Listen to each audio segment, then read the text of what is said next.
வரலட்சுமிக்கல் ஏப்பா, வரலட்சுமி கல்யாணம் பண்ணோம்னா அந்த அசோக் பில்லர் பக்கத்தில் இருக்கு அதுவா? அதே தான் அது கொள்ள காசு வருமே. நீ நல்லா பண்ண செல்வம். சாப்பாட்டில் பல வகை சீரியல் பல்பு, பாட்டு கச்சேரி, அது இது நல்லா தும்சம் பண்ணிடு. அவனுங்க பார்த்து நல்லா வகுச்சரிச்சப்படட்டும்.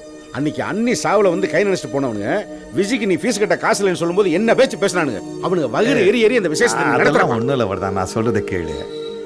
அவன் வயிறு இருன்றதுக்காக நான் இதை பண்ணலை. என் பையனுக்கு கல்யாணம் பண்ணுறேன், அவ்வளோதான். நான் அதுக்கு சொல்லலப்பா. அப்படி இல்லை வரதா, அன்னைக்கு ஒருத்த மனுஷன் நோய் வச்சு அதில் சந்தோஷப்பட்டு வாழறது ஒரு வாழ்க்கையாடா. அப்படி சில பேர் இருக்கிறானுங்க விடு. இப்போ பிரச்சனை என்னன்னா, மற்றவன் பார்க்கணும், மற்றவன் பாராட்டணும், மற்றவன் பொறாமல் பண்ணணுன்னு கடனை வாங்கி வீட்டில் போட்டு அடைச்சிக்கிறாங்க. வீட்டில் இருக்கிறானுங்க அவனுங்க, குடங்களை தான் இருக்கிறானுங்க. இந்த பாரு, எனக்கு ஒரே புள்ள, தாய் இல்லா புள்ள. நான் அவனுக்கு இதை பண்ணி பார்க்கணுன்னு ஆசைப்பட்றேன்.